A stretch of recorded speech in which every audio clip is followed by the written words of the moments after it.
14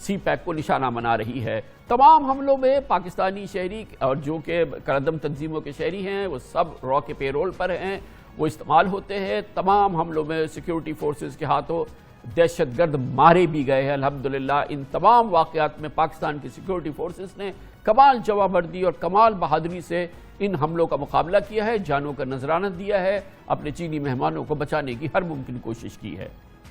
5 فروری 2018 کو D H A Karachi میں نامعلوم مسلح افراد نے 2 چینی شہریوں پر فائرنگ کی، جس سے ایک ہلاک اور دوسرا زخمی ہو گیا۔ دونوں چینی باشندے ایک شپنگ کمپنی میں ملازم تھے۔ 11 اگست 2018 کو کوئٹہ کے قریب دالبندین میں خودکش حملہ آور نے چینی انجینئروں کی بس کو نشانہ بنانے کی ناکام کوشش کی، تاہم حملے میں 3 چینی انجینئر سمیت 6 افراد زخمی ہو گئے تھے۔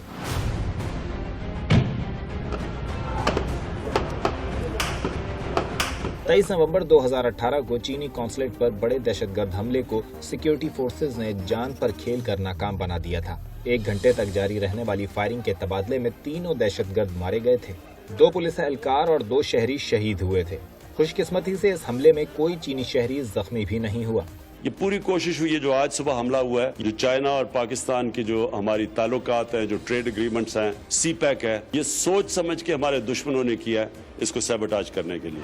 11 مئی 2019 کو بی ایل اے کے دہشت گردوں نے پرل کانٹیننٹل ہوٹل گوادر پر حملہ کر کے عملے کو یرغمال بنانے کی کوشش کی تھی۔ مبینہ طور پر ہوٹل میں چین کے سفیر کی موجودگی کی جھوٹی اطلاع تھی۔ سیکیورٹی فورسز نے 5 گھنٹے کارروائی کر کے 3 دہشت گردوں کو مار ڈالا تھا۔ آپریشن میں 1 نیوی اہلکار اور ہوٹل کے 3 سیکیورٹی گارڈ سمیت 5 افراد شہید ہوئے تھے۔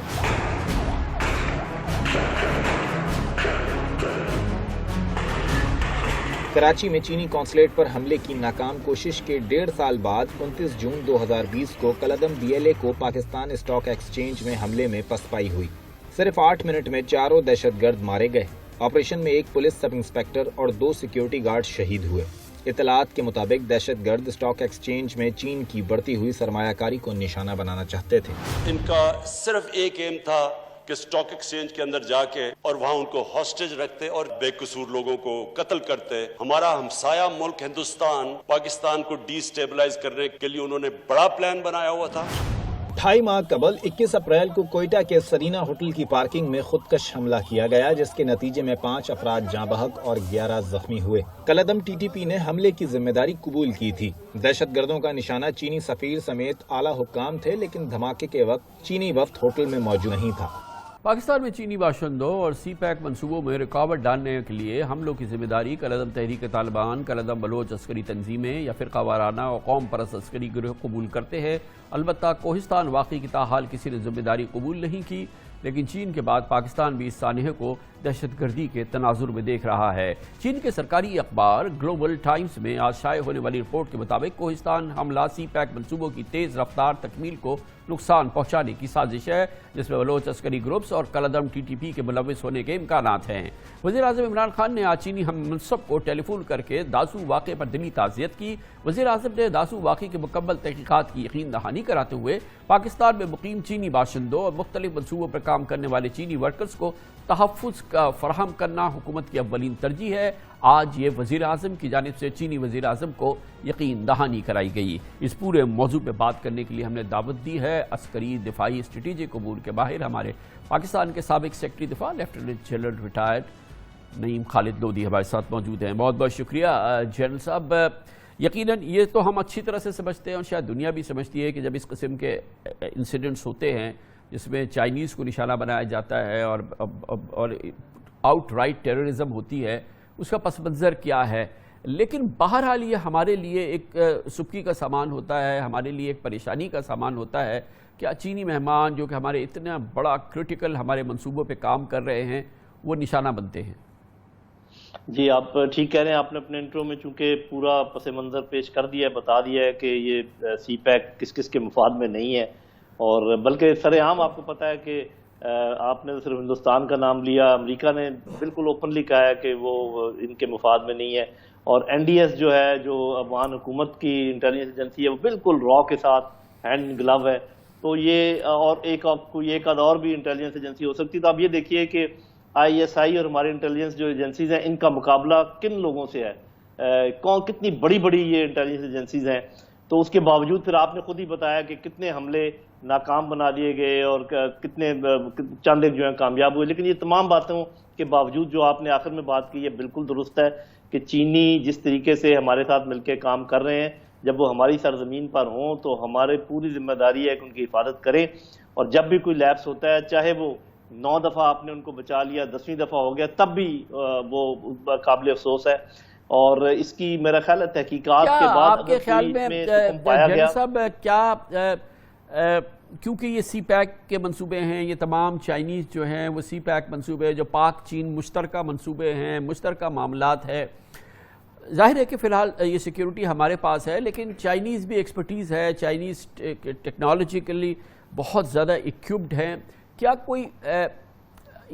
یہ حالات اس بات کا اجازت دیتے ہیں کہ ہم اس سیکیورٹی وائز جو ہے ہمارا کوآپریشن زیادہ بہتر ہو سکے ہماری، اور اس حوالے سے جو اس میں ہولز ہیں یا گیپس ہیں وہ ہم مل کے ایک جوائنٹ سیکیورٹی نیٹ ورک بنا سکیں؟ جی بالکل، آپ بڑی اچھی تجویز ہے. یہ صرف اس کی موجودی نہیں اسپیس، بلکہ یہ عین ضرورت ہے اس وقت. اور صرف ایک ہی اس میں مسئلہ ہے کہ پاکستان کو ایک قدم آگے بڑھ کر اس چیز کا تقاضا کرنا پڑے گا، یہ ڈیمانڈ کرنا پڑے گا، کیونکہ چائنیز جو ہے ان کی آپ کو پتا ہوگا کہ ان کی جو ڈپلومیسی بڑی سٹل ہے. یہ ایسے اپ فرنٹ اور آگے کھل کے بات نہیں کرتے. آپ کو خود بتانا ہوگا کہ آئیں جی ہم اس میں تعاون کریں، کیونکہ آپ کو پتا ہے چائنا اوپنلی کسی کے ساتھ ایسے معاہدے بھی نہیں کرتا. تو پاکستان بہت قریبی دوست ہے چائنا کا. پھر بھی میرا خیال ہے کہ یہ ہمارے کاندھوں پہ رسپانسبلٹی آتی ہے کہ ہم چائنا سے ڈیمانڈ کریں. ان کے پاس بہت ٹیکنالوجی ہے، سب کچھ ہے. ایک بات تو معلوم ہے ہمیں کہ چائنا نے آفر کی تھی کہ سی پیک کی جو ذمہ داری ہے وہ خود اٹھانے کو تیار تھے سیکیورٹی کی، لیکن وہ ہم نے خود انکار کیا تھا اور صحیح کیا تھا. ہم نے کہا تھا کہ ہم خود اہل ہیں اس کی سیکیورٹی کے. لیکن یہ جو آپ بات کر رہے ہیں ٹیکنیکل پوائنٹ آف ویو سے، آپس میں کوارڈینیشن کے پوائنٹ آف ویو سے، انٹیلیجنس کے پوائنٹ آف ویو سے، ابھی بھی مجھے لگتا ہے کہ ہماری انٹیلیجنس کی کوارڈینیشن ان لوگوں سے زیادہ ہے جو کہ سی پیک کے اگینسٹ ہیں، بجائے اس کے کہ ان کے ساتھ ہو جو کہ سی پیک بنا رہے ہیں ہمارے ساتھ مل کے. تو یہ پوائنٹ میں بالکل آپ کا مانتا ہوں، اور اس میں میرا خیال ہے کہ یہ اچھا ایک مشورہ ہے. یہ جو ہے نا اس کا پیراڈائم بھی کافی حد تک چینج ہو چکا ہے. جب سی پیک شروع ہوا تو یہ کیفیت نہیں تھی، ایک جنگ کی کیفیت نہیں تھی چین اور بھارت کے درمیان، ایک باقاعدہ ملٹری کانفرنٹیشن نہیں ہوئی تھی چین اور بھارت کے درمیان، آئی بال ٹو آئی بال چینی اور بھارت کی فوجیں نہیں تھی جیسی آج ہیں. اور پھر بھارت کو بہت بڑا نقصان چین کے ہاتھوں نہیں ہوا تھا جیسا اب ہوا ہے. اب بھارت جو ہے وہ تمام اسکور سیٹلنگ جو ہے وہ پاکستان کے اندر گھس کے پاکستان کے ذریعے پراکسیز کے ذریعے چین پہ حملہ آور ہے. تو یہ خالی پاکستان کا مسئلہ نہیں ہے، یقیناً بنیادی ذمہ داری ہماری ہے، لیکن بہرحال کسی نہ کسی انداز سے ہمیں کوآپریٹ تو کرنا پڑے گا چینیوں کو ہمارے ساتھ. جی بالکل آپ دوست کہہ رہے ہیں. اس کے ساتھ آپ یہ بھی ملائیں کہ بھارت کو جو سبکی ہماری ایئر فورس سے ہوئی تھی، اب جو بھارت کو بہت بڑی سبکی افغانستان میں ہوئی ہے تو وہ بالکل تلملا رہے ہوں گے اور کچھ نہ کچھ کرنا چاہ رہے ہوں گے. اور یہ بھی آپ یاد رکھیے خان صاحب کہ افغانستان میں سپیس بھارت کے لیے تقریباً ختم ہو چکی ہے.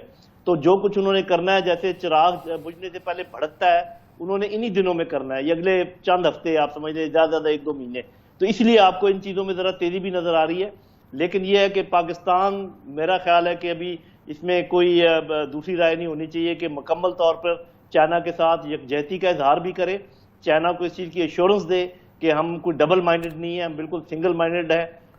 ہم کسی کی گود میں بیٹھنا نہیں چاہتے، لیکن اس کے ساتھ ہمیں یہ بھی معلوم ہے کہ ہمارے جو انٹرسٹ ہیں وہ کس کے ساتھ الائن ہوتے ہیں اور ہمیں انہی کے ساتھ آگے چلنا ہے. اور یہ جو گو مگو کی تھوڑی سی سچویشن کبھی نظر آتی ہے کہ کبھی ادھر اور کبھی ادھر، اس کو سیدھا کر لے اور اپنا ڈائریکشن سیدھی کر لے، تو میرا خیال ہے کہ چائنا کے ساتھ مل کر ہم تمام چیزوں پہ قابو پا سکتے ہیں. Having said that, جلیل صاحب، بہرحال اگر ہماری گراؤنڈ پہ، ہماری اسپیس پہ ہمارے گیسٹ، اتنے کرٹیکل منصوبے کے گیسٹ بار بار اٹیک ہوتے ہیں، بار بار ان کو ہٹ کرنے کی کوشش ہوتی ہے، تو بہرحال ہمیں بھی جو ہے سول سرچنگ کرنی ہوگی. ہمیں بھی اپنے سیکیورٹی اور انٹیلیجنس ایپریٹس کو ری ویمپ کرنا ہوگا اور اس کو ری اسٹرینگتھن کرنا پڑے گا اور ایک فریش لک لینی پڑے گی. بہرحال بنیادی ذمہ داری ہماری ہے. جی ایک چیز میں بالکل اس میں بلکہ ایڈ کرنا چاہوں گا، جو بات کریں ہمیں اپنی پالیسی کو ریویو کرنا پڑے گا. اس وقت ہماری پالیسی مکمل طور پہ دفاعی ہے کہ دیکھیے ہمارے پر فزیکل حملے ہو رہے ہیں یہاں پر کلبوشن کیا کر رہا تھا، افغانستان کی سرحد سے ہمارے اوپر کیا ہو رہا ہے، اور یہ اس قسم کے حملے جن کے ابھی ہم ذکر کر رہے ہیں، اس میں اگر آپ صرف دفاع کرنے کی کوشش کریں گے تو وہ بہت مہنگا پڑے گا. کتنے اسکولوں کا، کتنی مسجدوں کا، کتنی مارکیٹوں کا، کتنی جگہوں کا آپ دفاع کریں گے؟ اگر آپ بھی دشمن کو ترکی بہ ترکی جواب دیں، اگر اینٹ کا جواب پتھر سے نہیں بھی دینا چاہتے، تو آپ دیکھیں گے کہ اس میں بہت کمی آ جائے گی. اور جو میں نے بات کی ہے وہ سب کی سمجھ میں آ رہی ہے کہ میں کیا بات کر رہا ہوں. اس کے علاوہ اس کو اور کوئی طریقہ تھامنے کا، روکنے کا نہیں ہے. آپ کو جواب دینا پڑے گا، کڑاکے کا جواب دینا پڑے گا، ایک کے بجائے دو کا جواب دینا پڑے گا، تب یہ چیزیں رکیں گی، اور کوئی طریقہ نہیں. بہت بہت شکریہ. لیفٹیننٹ جنرل نعیم خالد لودھی صاحب ہمارے ساتھ موجود تھے.